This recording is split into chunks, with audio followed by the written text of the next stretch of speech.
Welcome to the Moffitt Method Podcast, where longtime strength and conditioning coach Tommy Moffitt explores everything from the art of coaching, improving performance, sports nutrition, and mental training. Now, welcome your host, Coach Tommy Moffitt. Welcome to the Moffitt Method Podcast, and I'm your host, Tommy Moffitt. If you're listening for the first time, please take a moment to subscribe to the podcast and share it with your friends. For more information about the Moffitt Method remote speed, strength, and conditioning programs for teams, schools, sport organizations, and our new one-to-one remote coaching program, visit our website at themoffittmethod.fit or email us at info@themoffittmethod.fit. Our incredible guest today is Coach Shelton Stevens. Coach Stevens has over 16 years of coaching experience and currently serves as a human performance specialist for the United States Army Special Operations Command, where he is entering his 6th year. Prior to his position with the United States military, he has worked with several Division I institutions as a strength and conditioning specialist. Some of his stops include Florida State University, Louisiana State University, Nova Southeastern University, the University of Southern Mississippi, Mercer University, Arkansas State, and Liberty. During his career, he has trained several male and female teams, which has bred countless professional athletes. Shelton played Division II collegiate baseball at Palm Beach Atlantic University in West Palm Beach, Florida. He also holds his master's degree in athletic administration from Nova Southeastern University. Shelton is the proud founder of 13 Bar Performance, which is a remote training business he started in 2019. Since its establishment, 13 Bar has reached over 70 countries with multiple success stories of people reaching their personal and professional goals. He is certified through the National Strength and Conditioning Association and the Collegiate Strength and Conditioning Association. Shelton has been happily married for 8 years to his amazing wife, Macy. He is also a father to 2 wonderful children, his sons, Steele and Eli. Welcome to the podcast, Shelton. Oh, I'm glad to be here, Coach. It's an honor. Well, thank you very much. I know you're a busy person, and so I don't want to take up too much of your time. So let's get this thing started, okay? Let's do it. All right, so let's start by this question here, man. I want to know where did all of this begin and what led you to a career in human performance? Well, like most coaches, man, I ended up playing college baseball. I went to Palm Beach Atlantic University, so that's a Division II down in South Florida, West Palm Beach. My dorm room was basically right across from Trump's house. Yeah. So every morning I wake up in my dorm, I could see his big American flag flying across the waterway. I wanted to play ball in Florida. I just wanted the ball. I didn't know what I wanted to do. And when I graduated college and everything. And then once I became a junior, the exercise physiologist, he worked there. He called me in. He's like, "Hey, I think you would be interested in this profession. So what you need to do is apply to these schools. Just start applying, look for internships." And that's exactly what I've done. So I started applying. I must have applied to 50 different schools, and only one school really answered me, and that was Florida State at the time. So Tyler Peacock was his name. He was the track and field strength coach, and he was like, "Hey, we got a summer internship open if you're interested." And I was like, "Absolutely! I'll be there." And my junior year, going to my senior year, I ended up with an eye injury in baseball. I got a fastball to the eye. Crushed my orbital, ended up with double vision. It was a 2-seamer. It ran in on me. So I already committed, and that 2-seamer ran into my eye. Yeah. And I had a decision to make. I had a decision if I wanted the red shirt or if I wanted to start my career in strength and conditioning, and that's exactly what I wanted to do. So I went to Florida State and worked that summer, and from then on out, just kind of climbed the ladder, just from Florida State and then obviously to LSU, and that's where it really opened up my eyes because it was 2 totally different cultures. It was when Bowden was on his way out, and it was when you all just won the national championship. So it's totally different cultures there. And it was good to see. It was very eye opening. But once I got to LSU, just trampoline effect and just kind of moved from school to school. Yeah. All right. So, first question, what position did you play in baseball? Shortstop. Middle infielder. Middle You had infielder. you had some gas.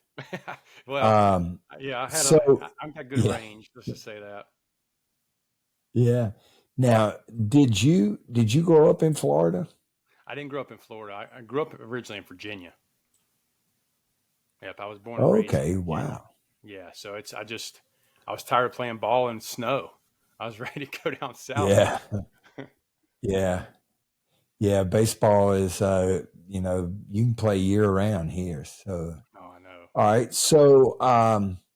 So you got your first, were you the head coach at Nova Southeastern? I got hired as an Correct. assistant there. Yeah. I got hired as an assistant there first, and then got quickly promoted to the director. I got through in the fire quick. I didn't know what I was doing. Yeah. Yeah, I think I remember that. I remember you and I talking about that. You were asking me questions like, help. And so now how did you end up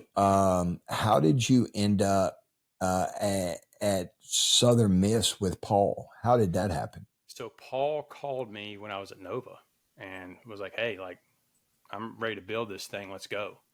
And I was like, "All right, I'll be there." But being the director at Nova, was my first chance to design their first athlete only weight room. So I was in charge of that, which was very eye opening. Went with hammer strength in that weight room, but after a while, time passed, and I followed Paul, and he called me, and it was, I was there within, a week. Yeah. Now, was Paul here at LSU when you were here? Yes, sir. Yeah. So that was the connection there. Yeah. When I was that there, that is awesome. It was Paul, Truck, because I would help Truck with baseball, and then baseball. Yeah. Rob was GA. Was it Ben Cohen? Yeah. So Rob Winning is that the Rob? Yeah. And then Rob is still at the Saints too, man. He's done well. I've talked to him probably a month ago. Yeah, that is awesome.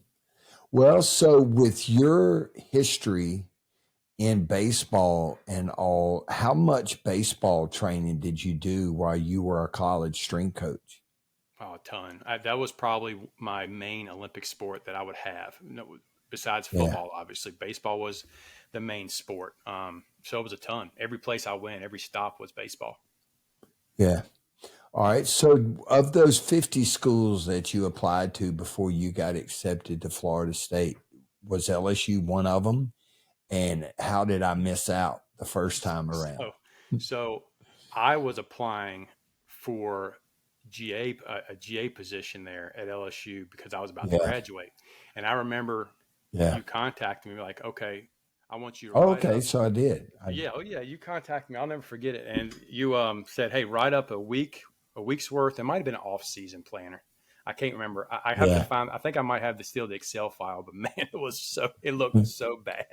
It was so bad. But I've done my due diligence. I kind of researched on YouTube. I kind of looked at kind of what kind of programming you were writing at the time, because when you would go over the workout on the TV, I was okay. He programs like this. I want to make sure I put some of these exercises in there. I put some colors on the tabs, like some purple and gold colors on the tabs to make it look good. But yeah, you told me to write up something, and it didn't work out, obviously, but then I just kind of moved on to that internship. Yeah. Wow. All right. So how did you end up working for our military, and how does the whole military thing work? Yeah. So when I was at Liberty for about 2.5 years, working as the director of Olympic there, they made some staff changes. They let me go. They let Coach Gillespie go. It was they hired a whole director of performance to take over that job. And my wife and I, we started applying to some different jobs. Had opportunity to get hired at West Virginia for baseball, but something was telling me, I don't know if I want to do it. I think I want something different. So through connections, somebody told me like, hey, there's this gig open in Fort Bragg. You need to apply. Like, trust us. Like, this spot is worth applying to. So that's what I done. I applied to it and went on the interview. I done the phone interview. Then I had to go do a board interview, just like the military do their boards. So I had to sit in front of, sergeant majors, full in uniform. They're in front of you. They don't smile. They don't crack. No. I mean, you don't know what kind of response they can't. So they can't give you any feedback whatsoever. So they're drilling you with questions. Oh, wow. But it worked out. I got hired, going up on my 6th year now. And it's been amazing. It's been the best move ever since, for the family, for many reasons. It was a good change. Yeah. But the way it works. It's they call it the POTIF contract, the preservation of the force and family. And what the government does is the government gives these contractors millions and millions of dollars to pay these people on this POTIF contract. So the main contractor is KBR Weil. And basically what they do, we don't have any association with them, except for they just cut the checks, pretty much. So the POTIF initiative is the different domains is the physical, the psychological, the cognitive, social and family, and the spiritual domain. So jobs are under those domains. So the physical is like nutrition, strength coaches, physical therapists. Cognitives like cognitive specialists. Obviously, the spiritual side is your chaplains, and they hire people underneath those domains. So it's very interesting. But yeah, they have a ton of jobs on the POTIF side, especially for special operators. So that's kind of how that works. Is the contractor is pretty much pays us. So the contractor obviously takes some money from the government so they can make some money, but then they dish out the money to us from a salary standpoint. So all of the companies that do the type of work that you are doing fall underneath that one umbrella. Is that correct? For the military or just the U.S. Army? No, it's the different positions. So the POTIF contract is the biggest contract, but there's other ones like I think Exos is trying to get into it again. There's O2X. There's different avenues where there are some jobs that work with the military, but the biggest probably stable contract is that POTIF contract working with KBR Weil. But there's different avenues to get into the military and work it. Yeah, you called it XO2? I've heard of it. O2X. O2X, yeah. Yep. So they're kind of like they're not a competitor, but they do the same thing that y'all do. Yeah, they work with firefighters, police officers. They contract people out as well. Yeah, how is the hierarchy? So do you have a team of coaches underneath you, or you basically work for yourself there at the post? So basically, you have an advisor that's pretty much over everybody, which is kind of like a green suiter, which is somebody that's in the military. But they really, they don't tell you how to do your job. You're in charge of a certain amount of people. Right. And every place is different. Every every unit is different, how it's ran. The amount of people that they hire on staff is different. We have 5 strength coaches on staff, and each strength coach is assigned to a PT. So every strength coach and a PT works with a group of men. So it's, I think I have a total of somewhere close to 70 or 80 that I'm in charge of. And each strength coach is in charge of that many people on that many teams, that many guys. And that's just operators. That isn't counting direct support and other people that's in the building that were in charge of training as well. So you're looking at more people. Yeah. And if you can't tell me, then just say, Coach, I can't tell you. But are they Rangers or Green Berets or? We get Rangers and Green Berets. They're moving on to this area. Okay. Yeah. Wow. So there's special forces and then there's special forces. Yeah. Is that correct? The tip of the spear, pinnacle. Yeah. Yeah, that's cool, man. That's super cool. So what is the process like? What's it like when you first get in there? Like if I wanted to do this, let's say coach comes out of retirement and I'm thinking about getting into the military, what's that process like? It's completely different. Yeah. It's completely voluntary. Those guys don't have to train with you whatsoever. So it's kind of up to you to get the guys on board and relate to those guys. I mean, you just got to be a dude. You got to be able to communicate. Go down there to the team room, bull crap with them, get them on board, and get them to buy in, and then they'll do whatever. I mean, it's just like having a team and an athlete. But these guys, they'll bounce off your program, they'll come back on your program. It's completely, and it happens all the time. That's cool. Yeah. It challenges you in a good way. It's very challenging because it isn't just one program. It's not just two programs. I mean, I have anywhere from 40 to 50 different programs going at once, all different types of programs. Yeah. And they're not 17, 18, 19-year-old kids either. They're grown men that have seen combat before. So they're hardened up and they know their body and they know the things that work for them and the things that don't work for them. They're kind of like a professional football player. It is. It is very similar to the NFL. We a lot of teams and leagues they want to come visit and see what we do, what kind of technology we use and stuff. But it is very similar to that. Even the UFCPI, the Performance Institute out in Vegas, it's very similar to that too. But yeah, it's different. I mean, we don't have no NCAA rules or anything to deal with, so that's good. Yeah. We have to deal with that. But I think I would. Yeah. If they saw me break down and clean and reassemble my M4, they would be fired up. They love it. They love it. Yeah. If they saw me shoot my long gun and they, cold bore shot out to 600 yards or for them meters, I'd have to recalibrate it. But cold bore shot out at 600. That's right. I know. Bullets is unlimited. It's free too. Yeah. Free.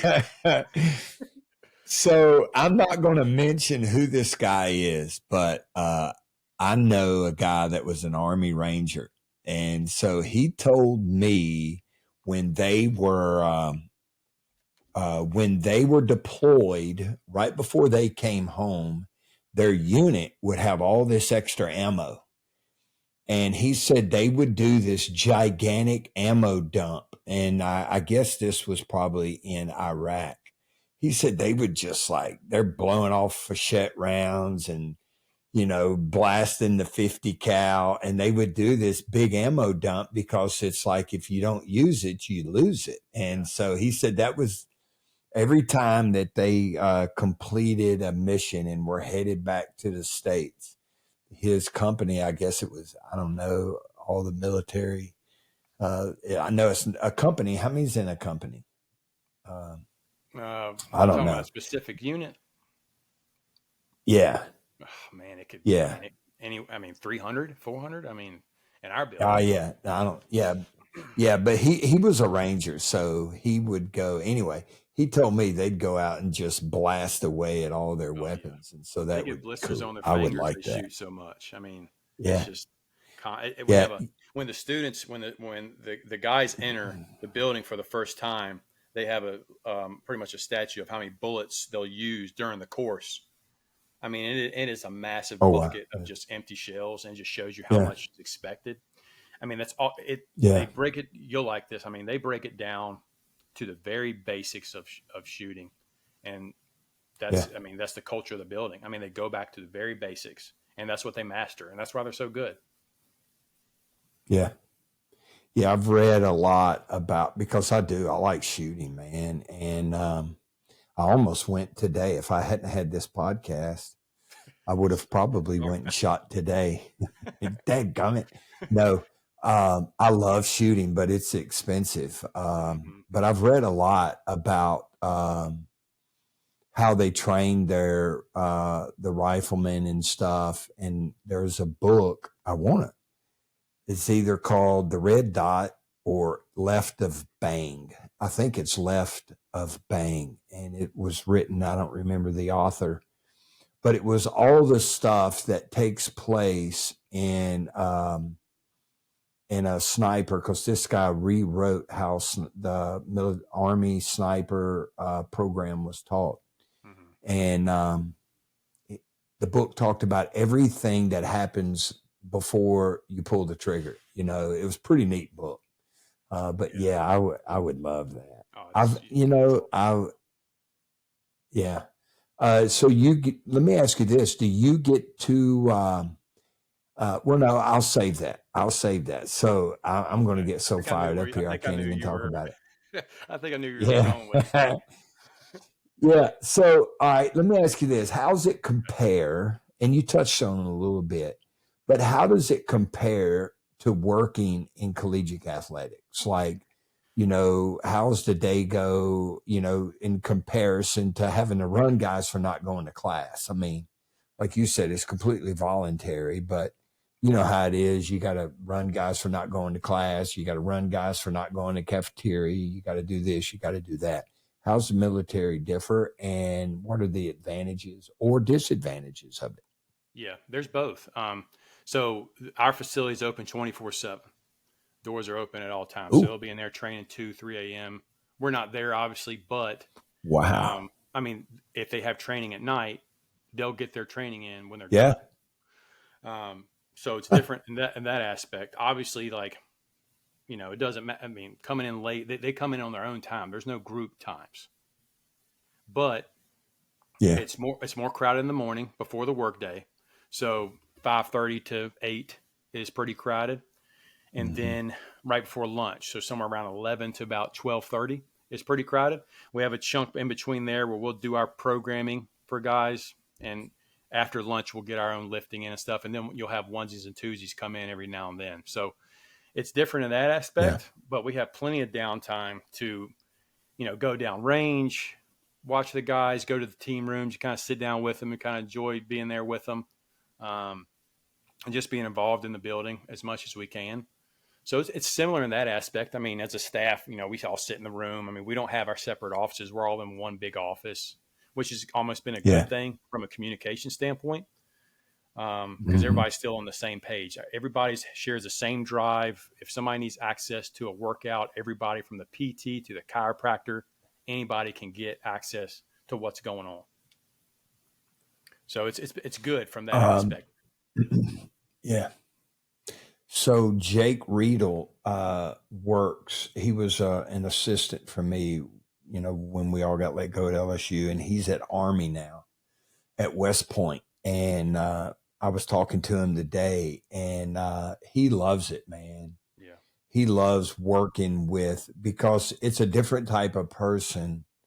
For somebody that goes to West Point, they're a different type of, you get a different clientele compared to the type of people that come to LSU or went to Ole Miss or went to Southern Miss or they're just a different breed of person. And so it's got to be awesome to work with people that are so focused in their task and their daily responsibilities that it's unbelievable. They are super focused. What I've noticed about these guys is they are very smart, very, very smart. Yeah. Now, when it comes to training, it's still ground zero. You got to teach them how to do everything when it comes to training. But they're going to do their due diligence and research themselves about different technologies, supplements, because they're so in tune with trying to get that edge over everybody else. Yeah. They're going to do their own research. But the average age in our building is somewhere around 30, 31. That's the average age. Yeah, that's amazing. So we'll get some that's younger. We'll get some that's a lot older. But, we got guys that will jump 40 inches. I think that's the record in the building. And we just had that guy about last year. He jumped 40 inches. And we also have guys that have a VO2 max of over 60. So, it's all over the spectrum. We got guys that can run and lift. We got guys that can just run. We got guys that are very powerful. Some of them play D1 college sports. They come from all walks of life, which is very cool to see and work with. Yeah. this was, I'm trying to think what year it was. It was probably 2012, 2013, somewhere around that time. I was contacted by somebody from the 82nd Airborne, and they asked, so this was kind of early, in this type of, training for the U.S. military, but he was a former collegiate string coach. And he called and asked me if they could use our facility during the month of May. He was coming to Baton Rouge, and they had some offshore maneuvers offshore. And then while that group was in town, they wanted to know if they could train at LSU. And so I said, yeah, I don't care.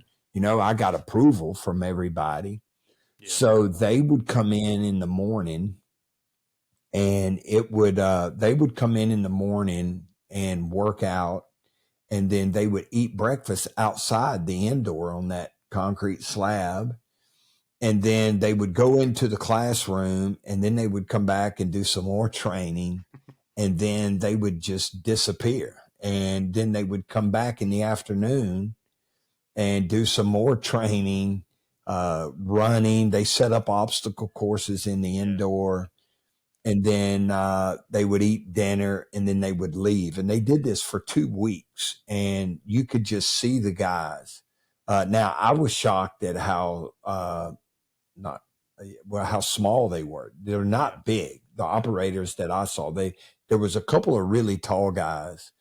And I remember asking the strength coach about that. And he said, well, based on their skill set, it pays to be smaller.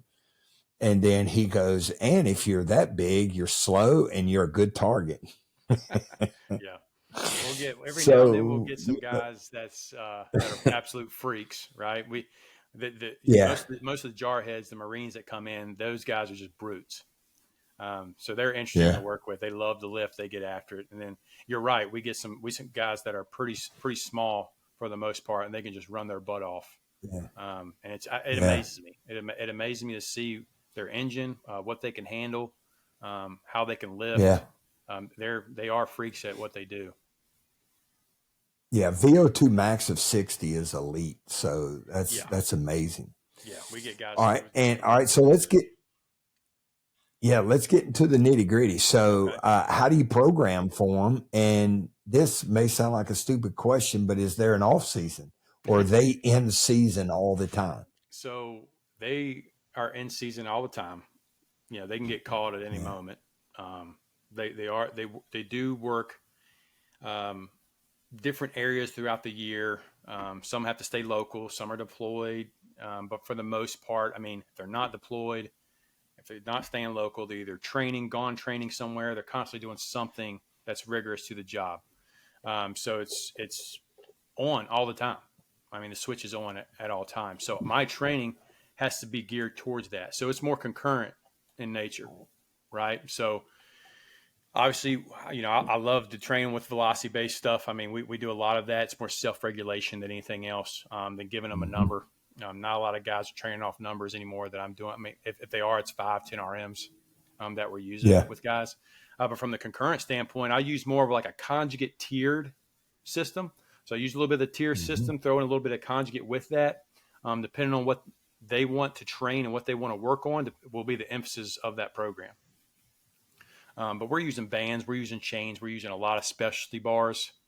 I tell you what, man, the Mars bar. Have you seen the Mars?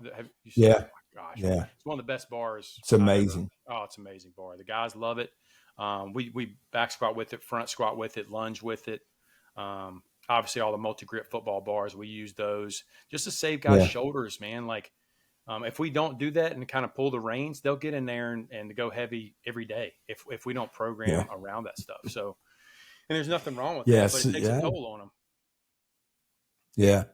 And they're that old too. So they got to be careful. That's right. You can't, and if a guy gets hurt, he can't go to work. That's right. Nope. We have a great PT he's banged staff. up. They are there all the time for the guys. They work hard all day on these guys. They'll come in.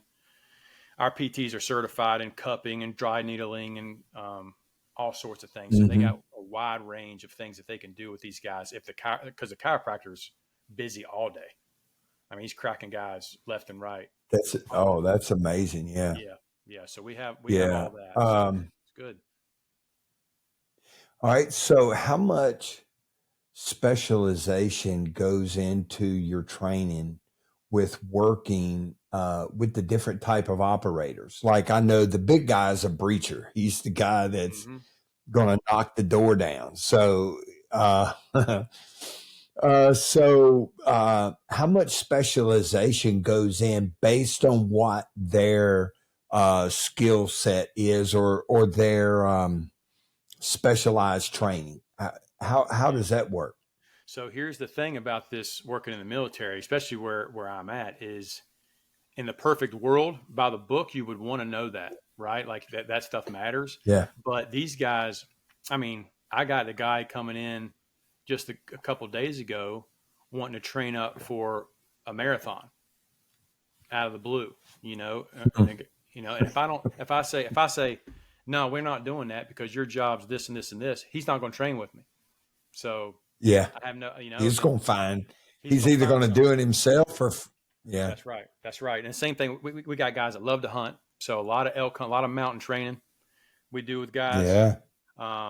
It's all over the board. Some guys love CrossFit. They want to do that. Some guys go by the book. Like, hey, I'm a breacher, but I'm in this suit all day long in the heat. So I got to work on my breathing. I got to work on stuff, got to get heat acclimated. So we program a lot of sauna sessions, protocols with cold, hot, cold contrast. Oh, dude. Wow. Oh yeah. We do all that stuff with the guys. So we have all that there in the building. Huh. Yeah. So there's a difference. Yeah. It's specialized, but it's usually if that guy wants something, you better figure out the best way to give him a program that's going to make him happy. Yeah.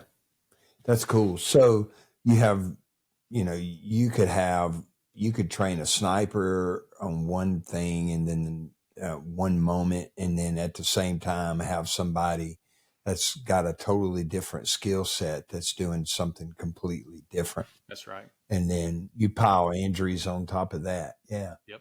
So let me ask you this question. So now this question is going to vary. All right. Now that I think about it.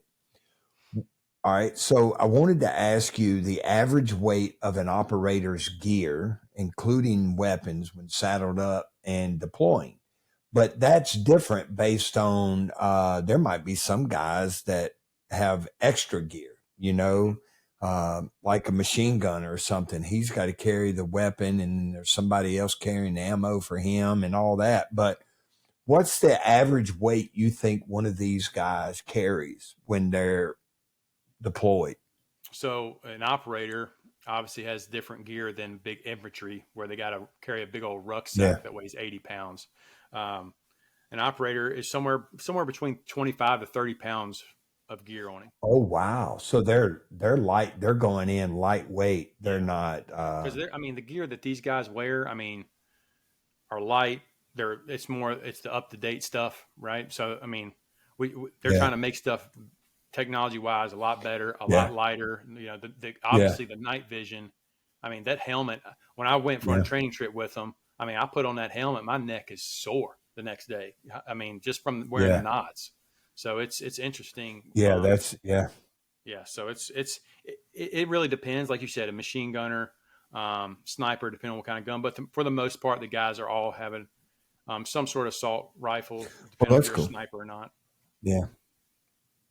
Yeah. So my buddy, the one that I was telling you about earlier, he said that, cause, being a ranger, they had better gear than just infantrymen. Yeah. And he said that those guys would come through and, they've got, all the old stuff and they had all the new stuff. And he said it was pretty crazy about the differences in gear based on,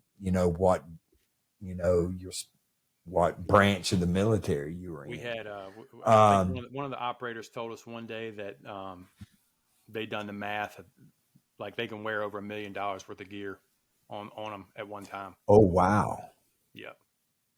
Yep. And so, all right. So, how do you simulate this in training? Do they just wear a weighted vest, like their body armor, just pack extra plates in there, or do they have? Now going back to that group that trained with us, they had blue M4s, the fake kind, the plastic. They had blue M4s, blue handguns, and that's how they trained while they were working out in our indoor. Mm-hmm. But I would imagine being on base, they're carrying their real gear sometimes, or do you simulate their gear while you're training? Does it get that specific? No, so they do enough of CQB training throughout the day themselves.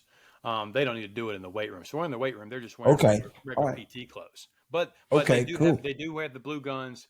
They have the guns there that they train with. If I am doing some sort of like post-deployment testing, we're trying something out with these guys when they get back. It's a post-deployment test where we are going to throw some gear on them and do some work with them, going through some courses, maybe doing some sort of agility test, maybe a 20 meter to 30 meter sprint, sitting on like a plyo box, like they're sitting coming off a copter, off a helo. We're going to kind of simulate that and see how fast they can get to target. We're going to play around with some of that stuff because sometimes when you relate it to quote unquote tactical training, the guys kind of see, how they can buy in a little bit better. Yeah. So, all right. So, agility and maneuverability, like getting small, keeping your head down. I would imagine that's pretty serious. So you got to have great flexibility and you got to be quick, man. So that's pretty cool. Yeah. All right. What's a typical day look like for you? I'll come in. We'll be on the floor with most of the guys. It's a wide variety of guys. So the strength coaches are either in there programming or some of us are out on the floor helping guys. If they want it, some guys don't want nothing to do with anybody. They'll come in there and train. They're focused in on the day. So we kind of get a feel for the room. So that's, again, that morning time. And then, midday we'll do a lot of programming. It's a lot of programming now because we got a lot of guys at program for. It's nonstop. And around lunchtime, we'll get in there, do the same thing. We'll train a little bit. We'll get out there with the guys, make sure things are being done right, if they got any questions or anything. And then the rest of the day, again, a couple of onesies and twosies come in. We help them out. We'll train ourselves. And then most of the guys by 3 or 4, pretty much the day's done. The guys are go home with their families. And that's a good thing about what I've seen with the military is these guys are mature. When the day's done, the day's done. They'll go home to their families. SOCOM, they call them USASOC holidays. We get 4 days off once a month. So we'll get a Friday, Saturday, Sunday, Monday off once a month, which is nice. It's like a little mini vacation every month. Yeah. But it's all about getting your work done. They understand you're going to get your work done during the day and you're going to get out. Yeah. So I know that, you've talked about a guy wearing $1 million worth of gear, and then you mentioned VBT. What technology do the guys have access to, and while they're training, and how do y'all use it? Yeah, so we got a lot. So every guy that wants it, we have access to Oura Ring. So we'll give them an Oura Ring to monitor their sleep, their readiness to HRV. So they have those. We also have the float tanks. We have cryo. We have dry float tanks. So dry float's almost like a water bed. So we don't have to mess with the water and the salt and all that. So we also have nap rooms, Normatex. It's for the guys that want to come relax, take a nap, do what they want to do. We also have the Nova Thors, the red light therapy. So the photobiomodulation, they almost looks like a tanning bed. It almost looks like that, but we got 3 of those for the guys. If anything, those guys just love to go take naps in them. They can probably care less about the science. They just like to go relax. Yeah. So we got some of that. We got a big sauna in there for guys. Got it. That's one thing that gets used daily by everybody, man. I mean, that thing gets tore up all day long. They believe in it, huh? And we see results from the heat Yeah. acclimation to I mean, just from the heat acclimation alone, it shouldn't help the guys. But just from body fat loss, from lowering or increasing HRV, the sauna has been amazing for these guys. So that gets used a lot. We got cold plunges, the real cold plunges that get down about 33, 34 Yeah. degrees. Woo. So we'll do some Love it. contrast there. We have, gosh, what else? The right eye tracking. So we do eye tracking with guys to help with like TBIs and Yeah. concussions. So that basically measures, Yeah. circles, that measures linear up and down, left to right, to see how accurate their eyes are moving. And guys that are concussed Yeah. or have TBIs, those lines are all over the place. And we see that Yeah. in that eye tracking. So we have that. We got Polar that we're going to use. We're going to get those new Grid X Pro watches, which are awesome. Ooh, Those things right are here, baby. Yeah. Unbelievable watch. I love Unbelievable. it. We're gonna try to get those. You can for the test guys. your you yeah. can test your VO2 max with this. I know, and that's what we're going to try to do. It's a passive VO2 max. Yeah. So I mean, the more data those guys, the more those guys can get locked in. So we're going to try Yeah. to get all that. Obviously, we use Bald for most of our software systems. Yeah. So the hamstrings, force plates, all that stuff. We Good. use the main hub is Smartabase. So Yeah. Ooh. Yeah. We'll use Smartabase as Y'all aren't playing around. No, well, if we want That's it, man, good. if we want it, we can get it. That money there, Yeah, is that's unlimited. Yeah. Yeah. We have the largest defense budget in the world. Yeah. That's good. But a big one the guys love. I mean, we do blood draws on them all the time. Oh, do you really? Oh yeah. So we test a lot. So we'll test obviously their testosterone, vitamin D, magnesium. I mean, what we've seen, the majority of guys have a low vitamin D level. Majority of people think sunlight will increase your vitamin D. That's false. We don't live close enough to the equator to do that. So we got to supplement that. But the weird thing, so when I say we have to deal with the NCAA rules, the funny thing is we can't give them food at all. They have to, like shakes, creatine, any of that. We can't give them any of that stuff. They have to buy it. Yeah, so we can't provide any of that stuff. Kidding. Yep, we can't do that whatsoever. It's a government thing. Do they eat on base? Oh yeah. The DFAC's amazing now. Like with the food they provide, it's a buffet. Okay, so good. They can pack up their plate, and it's cheap. It's not bad. I mean, you can get all you can eat breakfast for like $4. It's not bad. Yeah. So why no supplements? Yeah, I guess it's a government policy. It's something about like anything that reads supplements, like a supplement label. And they're even more strict at the low infantry unit.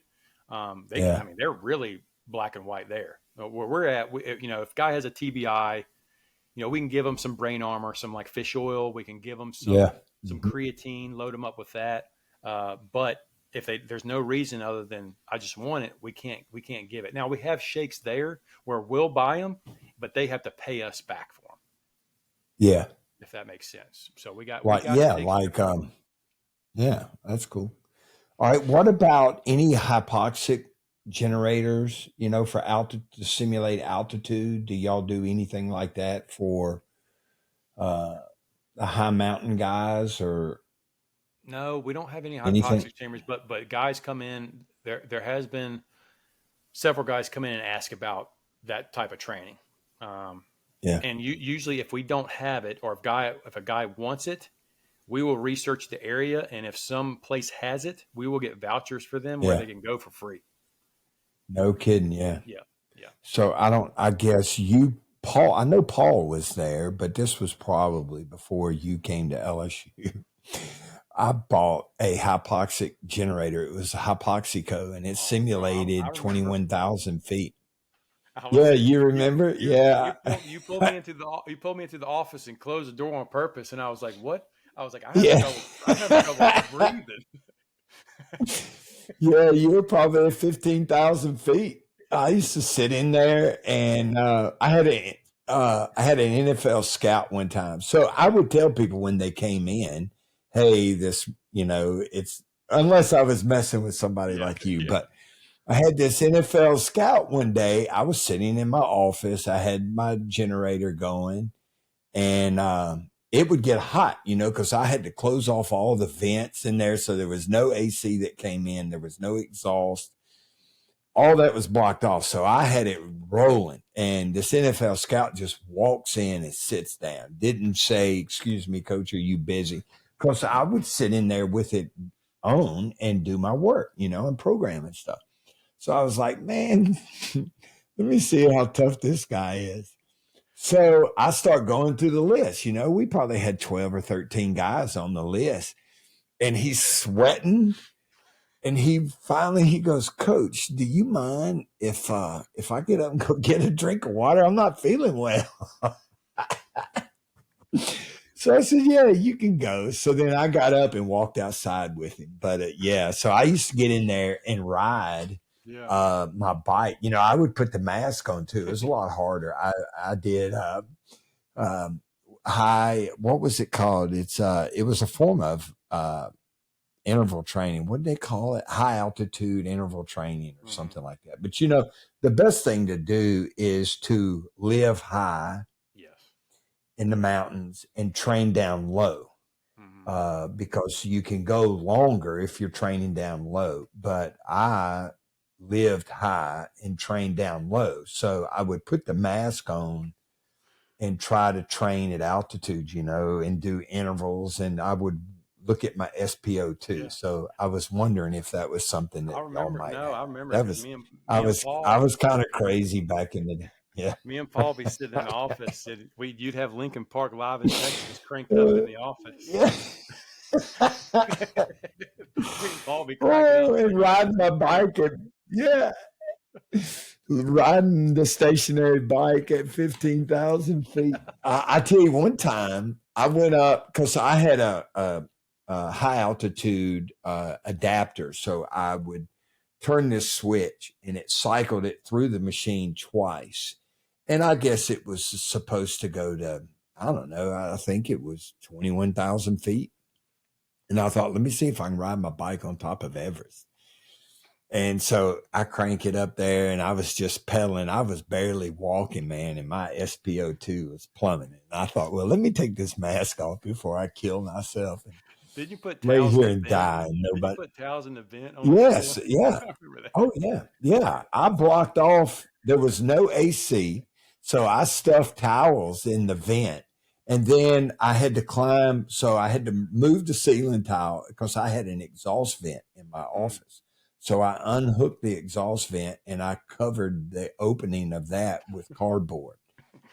So, yeah, I was stupid, man. I'll tell you what, I could ride that bike, though, man. I used to outrun all kinds of people. And all right, I'll tell my secrets. All right, so that was one. That was one of my secrets, especially. And then the other one, I would eat cordyceps mushrooms. There was a company, I'm trying to think of the name of it, maybe First Endurance. There was a company that came out with cordyceps mushrooms, and it was supposed to help you. It was discovered by high mountain, porters or something. I don't know what it was, but I bought it. And then this black fungus, I don't even know the tar, some kind of black fungus. So I was stupid, man. I tell you what, though, I could fly on that bicycle. I was stupid. So, yeah. So my dad was in the Army and fought in Europe in World War II. So I'm a patriot, and I love our country and understand the importance of a strong military. When compared to working in college athletics, how rewarding is it for you to do what you do and knowing that the men and women that you train are responsible for protecting our freedoms, our safety, while we carry on our daily lives and, here in the States doing podcasts and hunting and fishing and doing whatever else we do? Yeah, it's, every day I get grounded by it. I drive into that compound every morning and see those girls and gals out there running in the dark, knowing they've probably covered Yeah. 8 or 10 miles every morning. It's very humbling. I don't take it for granted. I love training these guys. I mean, I've had the opportunity. I'm currently training one of the former Medal of Honor winners, which is amazing. Oh, wow. And I've had guys I've had to get back in after blowing up their leg to getting smashed from a parachute accident. I mean, there's many things that these guys that they go through. They have to get back into the fight, and just because they want to protect, our freedom. And it's just, you can't take it for granted. And these guys, you would never know it. You would never know what they do if you see them on the street. You wouldn't know if they're coming back from an op where they just shot somebody in the face. It doesn't, I mean, they're just normal dudes, and Yeah. And you can invite them over to the house, invite them over to have dinner, to train in the garage with me. I mean, that's the cool thing too. You can invite them and do those things now, and it's awesome to see. But sometimes I feel like I don't deserve it because the things that they do, it's amazing, and we got nothing to complain about. Yeah. Oh, heck no. Jake Riedel, my former assistant, his first May, so not this year, last year, the team goes on maneuvers and they do actual military training. So when spring ball is over with, when the semester ends, those guys go through military training. And he said one day, and they go away. They don't come back to base. They're there. The campus or the military base where West Point's at, it's gigantic. But they take them out, in the forest, and they do their training. And so somebody told Jake, says, "Man, you need to go. I'm going. You need to come watch them train." And so the group that he trains, some of them were firing howitzers. And he said it was the most amazing thing to watch, these young men that he's training in the weight room to play college football were there, and they're loading and firing live rounds. And he's watching them blow up on a mountain range miles away. And he said that was unbelievable to know that those guys were carrying those explosives and those live rounds that they were firing out of the howitzer. He said it was just unbelievable. I think it was very eye-opening. The first training trip I went on with those guys, when I was able to, to get equipped up, put on nods. It was nighttime. You seen a couple hits. These guys were doing training just to see how quick it happens. I mean, it happens fast. I mean, they fly in, they're done in 30 they'll go through a house in 30 seconds. And these guys, I mean, it's unbelievable how fast they move with the dogs, everything, and the dogs are I mean, watching those is just impressive. It's amazing. But seeing those kind of things happen, just how everything has to be in sync. I mean, those pilots, I mean, those guys are awesome. Yeah, it's amazing, and knowing that they're risking their lives to protect us is unbelievable. And you have an opportunity to train them. Yeah. Now, there was something that I was going to ask you when we were talking about the gear and the technology, and I was going to ask you if you've heard of S2 Cognition. And do you know if y'all have used that? And it is something that, and I know talking to Brandon, they have some contract. Is that like? Yes, it's an assessment. Yes, I've heard of it's it. an assessment. It's based. Yeah, I don't know if we. It would be, I know that they have a contract with the military, and it's about not your reaction time, but it's what you see and how you interpret it, how accurately and how quickly that you interpret that data and then make a decision. Is that something? Is that some electrodes you wear on your head while you're doing stuff on the screen? Mm-mm. Okay. No, you're looking at the screen, and they actually use a game console remote because people they used to have a custom remote that they manufactured or had manufactured for them. But now, gaming computers are so advanced, and their controllers are so advanced because people are so fast with them. So they use gaming controllers now to take the test. One, because most athletes and young adults are familiar with, where everything is on the remote. Me, I'm terrible. I used to try to Yeah. play. The only video game I've ever been any good at was Rock Band. Oh yeah. Oh, and some of the shooting games I'm okay. But when it comes to playing with that controller, I'm terrible, man. The kids, they won't even let me play. Have you seen They the Call of Duty graphics on what it looks like now? Yeah, It's unbelievable. it's almost real. Yeah. I know Yeah. virtual reality is becoming pretty big though, Coach. Yeah, I bet it is. Yeah. So for clearing houses and stuff like clearing buildings, Yep. I could imagine that virtual reality would be right there in the middle of it, man, because you could simulate technically if you knew the layout of a building, and I'm sure we know the layout of many buildings, you could simulate the entire mission. That's right. No, we use it for And that, and that's where we'll yeah, I mean, it'll be the same weight as a gun. We'll have the magazine and everything. Obviously, won't fire anything, but we do it for yeah, training. We also do it for return back to duty as well. So we'll strap on, see where their yeah. heart rate's at while they're doing it, see how their brain's Oh firing wow, yeah. while they're doing that stuff. So it's a good thing to see if guys had a severe TBI, how their Yeah. registering and processing speed is. Yeah, so y'all have like instead of return to play, it would be return to fight or Yeah, return to mission or yeah, return to yeah, duty. but yeah, that's awesome.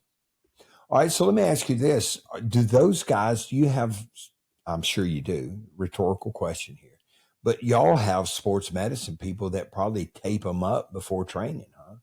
Would a guy get his ankle taped before he went out on a mission? Is it that? No, not really. I haven't. I mean, obviously the PTs would do that. Most of those guys will. I mean, if they need to tape up something, they'll tape it themselves. Because Yeah. they'll go Yeah, straight from the nothing's team going to room stop to them. no, they'll go from the team room straight out to train. But when they need to come in and again, like they've strained a calf from running or they've done something to their neck, I mean, they'll come in and get needled. I mean, they'll come in and lay on they'll get needled. They'll do all that stuff. They'll get cupped. They'll get massaged. They'll do some laser therapy. They'll do the grassing technique. I mean, all the PTs are amazing. Yeah. It's to me, it's See, light yeah, years ahead of ATCs. Like nothing against ATCs out there. I yeah, know your jobs are right. very important, but the physical therapists that we work Yeah. with, It's a you whole can nother just level. tell it's a whole nother level. It's a whole nother level. Yeah. And it should be available for everyone, Yeah, whether you're a collegiate athlete or not. It's just based on budget. And, that's right. the military spares no expense, and you shouldn't, based on what those guys do. And so it's really cool. Y'all are on the cutting edge. And I'm sure medically, whether it's stem cells or A2M or, they're not just shooting guys up with cortisone when they're hurt. They're probably doing everything they can possibly do. But the fact that y'all are using lasers and red light therapy and hot tubs or hot saunas and cold dips, and it's all readily available. Yeah. Now, wonder if it is the difference between just a regular enlisted man and a special operator. How much has trickled down to the infantry and just the regular everyday old enlisted military personnel? Yeah, I mean, they're trying to hire strength coaches and kind of get the same thing going down there to start that foundation. Obviously, there's still growing pains down there. They don't have as much Yeah, access to saunas and all that technology, but they have something called H2F, which is another program that's more of more of your brigade level type units where they'll hire a strength coach, but that a strength coach for an entire brigade is insane. You're talking about thousands of soldiers. So they're trying. I think they just have to work through some stuff, but there's more and more strength coach positions opening up for the military. It's definitely growing. Yeah, that's good. Now, do you ever see yourself going back to coaching in college? I never say never. I mean, sometimes I say no. Sometimes I'm like, I'll never say never. But it's hard, man. Like, I got have kids now and the wife, and we enjoy our time together. And I'm able to see my kid off to school and enjoy the hobbies and the outdoors. And it's a whole nother life, And from what I'm hearing now from other strength coaches with the NLI and dealing with what's going on, I don't know, man. I don't know if I want to get involved with it or not. Yeah. And I guess, it's different everywhere you go. But that's awesome. Are you getting ready for hunting season? Well, I've had some health problems recently the past year and a half. My nervous system got attacked by this COVID and with heart issues, had to have a heart procedure done.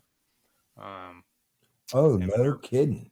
Yeah, my nervous system completely got shot from it, and my CNS, man, I'm fight or flight a lot. Just stay in fight or flight. So I got to keep my system calm. So I can't really do too much to get my heart rate really high anymore. So I'm trying to. The doctors, there's not enough information out there right now to know exactly what long COVID and what it's doing, but they're knowing it's attacking the central nervous system. I mean, we got operators that's happened the same thing. We have guys having to leave because of it.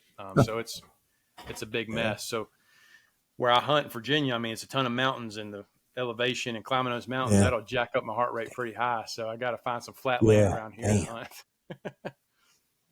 Dang, man. Yeah, it's been tough. Sorry to hear that. Well, if it's any consolation, I'm going to try to kill every four-legged animal I can see. So I don't blame you. I'll shoot one for you. Okay. Please, how about that? Please. Yeah, please. I'll try to find meat now. I have a lot of the guys that go elk hunting out west that bring back elk meat for me every year. So Clay's in Utah right now. Today was their first day. And he's not elk hunting. He's videoing. He's got a camera. He's videoing. And then he has a mountain lion tag. So if the opportunity presents itself, and they're bow hunting, so Clay is there to video his partner while he shoots an elk. And then if an opportunity presents itself, he will try to kill a mountain lion with his bow. And so, mom and dad are a little worried that, their eldest son is going hunting for a mountain lion. And, so I was over at his house the other night, and it was the last night that he was there. He had all of his gear laid out. And I've been with him before, big hunts before and big fishing trips, And he had a whole entirely different mindset about him for this trip. And he's never been to Utah. He would always go to Montana. And so this is his first trip to Utah. So I don't know if it's the fact that he's hunting in Utah or the fact that he might come face to face with a mountain lion. But he had a different attitude about him, man. He was dialed in. He better get that thing stuffed and mounted if he gets one. Oh yeah, he will. Yeah. He's got an office. He killed a black buck a couple of years ago. It's probably been 3 or 4 years ago. And he just got it back from the taxidermist. And you talk about a cool mount. It's a really, really cool mount. And he was trying to talk me into going moose hunting. And I was like, moose hunting? Dude, I don't want to shoot a moose. I mean, they're the size of my truck. They're massive. Where am I going to put a moose mount? He goes, and where all the other ones are. And I was like, dude, it'd take up the whole house. I don't want to shoot a moose. but I do want to go elk hunting, or I really want to go mule deer hunting because they're not at quite as high of a altitude Yeah. as those bull elks. But he told me today. So their first day out, they saw. He said they saw this because he called me around lunch today. They just finished their morning hunt, and they saw 5 bulls, and it's a DYI. He doesn't have. They're going. He always goes do it yourself. It's an unguided hunt. Oh wow. Okay. Well, I guess Clay's the guide. Yeah, they always go unguided on public land and stuff. So he said they saw 5 bulls. They saw a bunch of cows. They saw mule deer. That's a good sign. No mountain lions.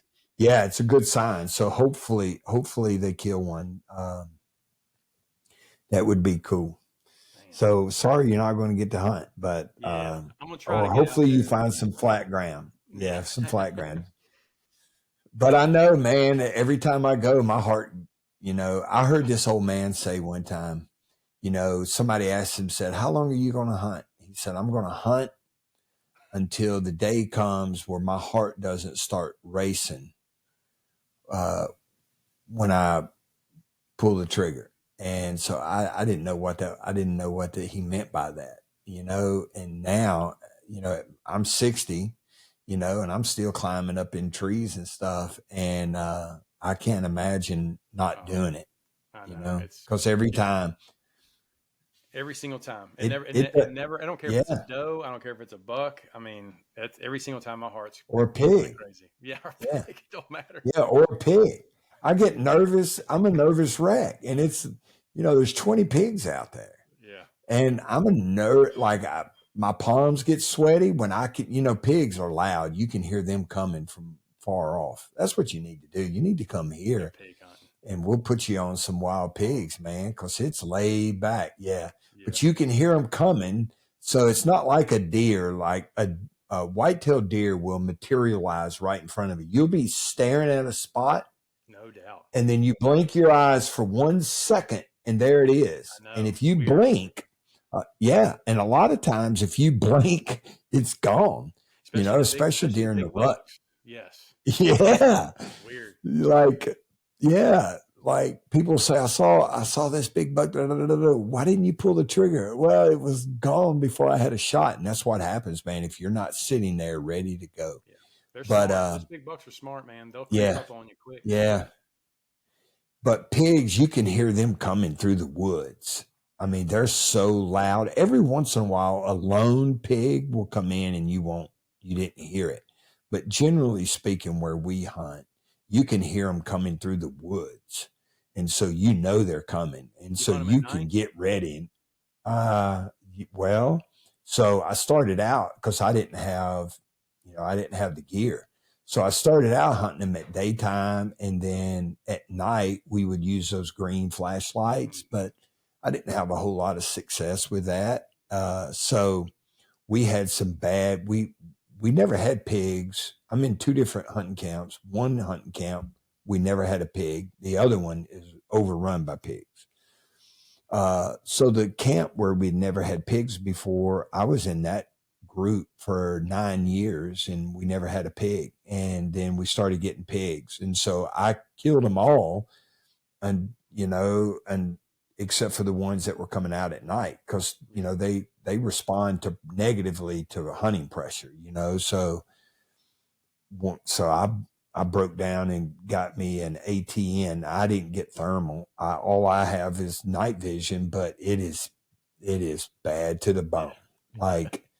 And I mean, it's super bad. And I got a really bright IR for mine. I went and bought an aftermarket IR. So, I mean, I can see out to I could pull the trigger out to 200 yards, but those pigs didn't know what hit them when I came out there with the night vision. Yeah. They weren't ready for that. Game changer. So now, I go and sit. Now I still like hunting with a bow. So, I don't think they have night vision for bows yet, but I do like doing that. So I've even been known to take both and take my bow, and then once it gets dark, get my rifle. So I have mine mounted on a AR. Yeah. So I shoot them with a 223, 5.56. I know crossbows got night vision. Yeah, do they really? I guess you could. Yeah, I guess you could. That would be easy to do. I don't know. That's an idea. But Miss Jill's not going to let me buy another night vision scope. So she would kill me. She would kill me. Oh, shoot, man. I could talk hunting. That's what I need to do. I need to do a hunting podcast. Yeah. Because I could talk hunting all day and guns. And that's why I was wanting to do this podcast, too, because I wanted an opportunity to talk about firearms. I just got approved for a suppressor. It took 11 months to get it. It passed. All right. So it took you. All right. Would you believe? So Clay's been almost a year to get one for his hunting rifle. Yep. But, I got mine in 4 months. Like, I got mine, but I got it a while ago. Yeah. So what we did is we formed a truss. So, if without a truss, I'm the only one can shoot it, or use it. It would be against the law for Clay or Jill or Aaron or Brady to use mine, which I think is stupid, So what we did, we formed a truss. And so now when Clay can use mine, anybody whose name's in our trust can use mine legally. And so Clay bought his with our trust, but he hasn't gotten it back. And I called him the other day and I asked him, because this is going on the second hunting season since he purchased it, I think. And I asked him, I said, dude, have you heard from it? He goes, Dad, I've called. They say everything is okay. It's just taking a long time. It's crazy. Yeah. Wow. 11 months. Yeah. I don't know what's going on. What kind did you get? What kind did you get? A SIG Q-Lock. It's nice, man. Yeah. So it can fit my 5.56, but I got it for my 300 blackout. Yes. Yeah. So it's 30 caliber. Yeah. Mm-hmm. Yeah. That's cool. Yeah. That's what mine's a 30 caliber. I put mine on my AR, but it didn't. I have the Silencer Co. ASR. It didn't make that big of a difference on my AR because it's 22 caliber. So versus a 30 caliber hole. I mean, it was quieter. But I shoot mine on I have a 6.5 PRC.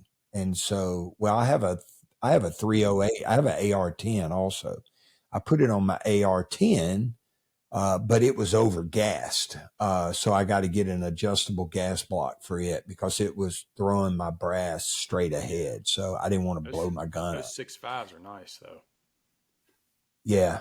Oh, mine is so fine. It's, and it's just a off the shelf, it's a Savage. It's not a cheap Savage, but it's a Savage 6.5 PRC. And, I can go cold bore first shot 600 yards. That's our range at our camp goes out to 600 yards. And so I'll sit down, dial it, and put a round in there and shoot. And I can hit, there's a 8-inch piece of steel, and I pop that sucker every time. It's good to have. So I know my max. Yeah. Or elk hunting.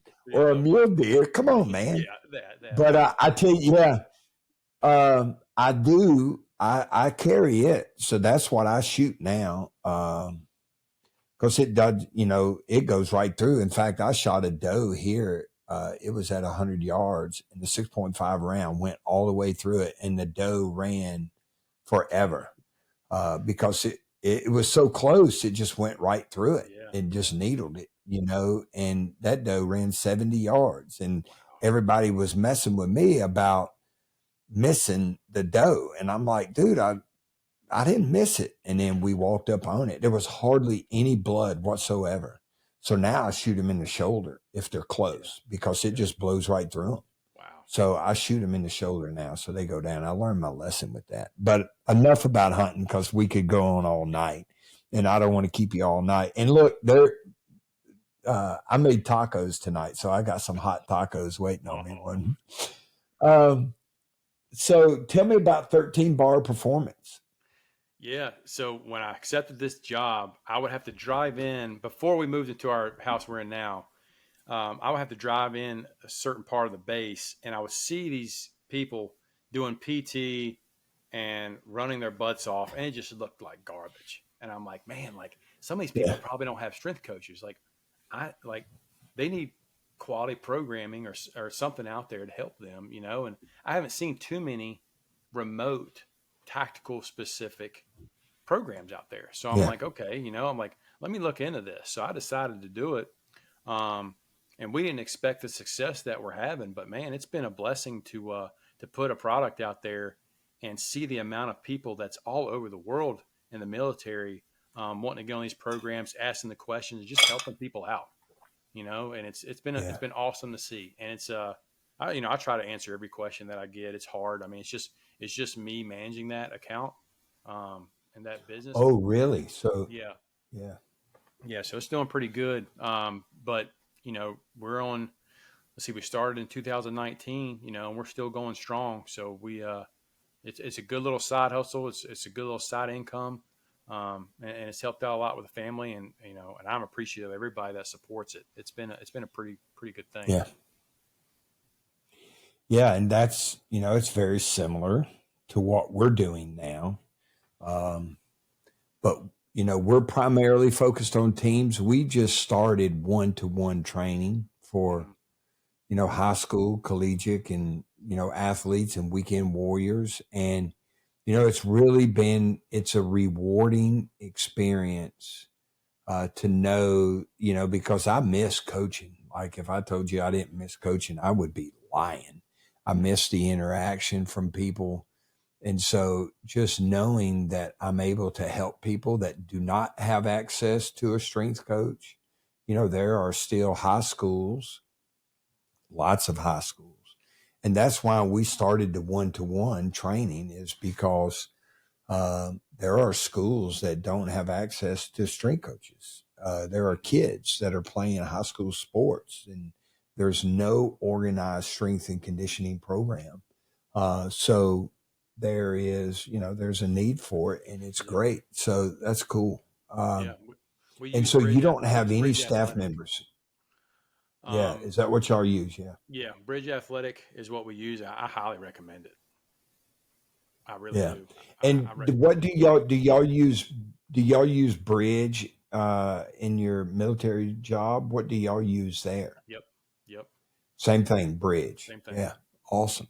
It's just, you know, I've tried, awesome.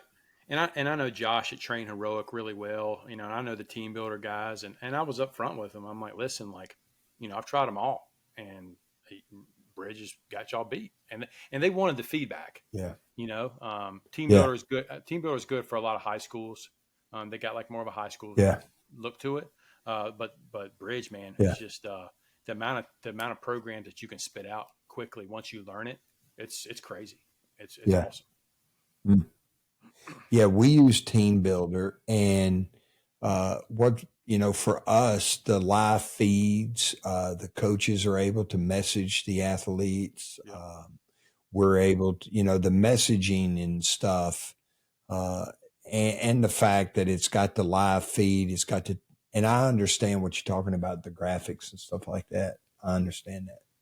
I see that, but it's been good. And it's just another way of reaching people and being able to share your life's work and the thing that you love doing, That's right. There, remote training can work. I mean, I know people kind of bash it, but if it's done right, you got the right coaches. Yeah. A great coach can be a great coach, anywhere by the way they communicate and what the product that they put out, I mean, obviously you don't get that face-to-face interaction, but if you put a good product out there and you know how to program and you know what people need and keep them safe and put the right exercises in there, it can be done. Yeah, it's been awesome for us. It's been unbelievable, the response that we have gotten. It's been unbelievable. It's humbling to be able to do what we're doing, and coaches love it, especially when you're working with a program that doesn't have somebody that is qualified to write programming, and people except, I'm not one that is going to bash somebody on social media, especially someone that I don't know about the programs that they write. And so I decided that it was better for me to try to help those coaches than to bash those coaches. And so that's how this all came about, and so we're just trying to reach the masses and the people that don't have coaches, and we tell people every day that we're not here to replace anyone. That's not what my job is. We're here to support the school with programming. And we met Monday with an entire county school board athletic director. And there's 10 5A schools in this one school district, and we're going to supply programming for all sports for 10 schools. So we could very well touch, 100 sports. Wow. 100 teams. Yep. Yeah. So it's been humbling. It's really humbling and fired up. Well, I don't want to keep you. We've been going an hour and 18 minutes. Not a lot of strength and conditioning. I apologize to the listening audience, but I was fired up to do this because, you're the first military or tactical, I guess, in quotation marks, strength coach that we've had on here. And I know, well, first of all, I say it all the time, I don't want to be a football strength coach only podcast. I want to, try to touch and reach everyone. And so I was really excited about having you on here. And I have a list, of probably 60 or 70 people that I want to get on here. And when I first made the list, you were on the list, and because I wanted to talk to you about what you do on a daily basis, because I think it's awesome. And there's a limit to how many collegiate strength coaches there are. But if you love helping people, and you love watching people get better and do things that they didn't think they would never attempt without your support, and never reach the height of performance without your help, the military is certainly a viable option to coaching in college. And so I appreciate you coming on here. It's been great talking to you. No, I've loved every second of it. Yeah, I know we didn't talk too much about it. I'm sure if viewers want to reach out and talk more about it, they can reach me somehow. Yeah. So you can follow Shelton on Instagram and X at Shelton Stevens. Again, that is at Shelton Stevens. And his 13 Bar business is on Instagram at 13 Bar Performance. Again, and that's 13. The number is 13 Bar Performance. So make sure if you got any questions about training, give him a shout. And I appreciate you being on here. It was an honor, Coach. I really appreciate you. All right. Thank you. Well, this brings us to the end of today's podcast. Thank you for tuning in. Please, if you haven't already done so, follow the podcast and share it with your friends. If you have any questions about the Moffitt method, our training solutions for schools, teams, and sport organizations, and now our brand spanking new Moffitt Method 1-2-1 programming for individuals, go to our website, themoffittmethod.fit, or email us at info@themoffittmethod.fit. Have a great day, and we'll see you again next week. Bye-bye.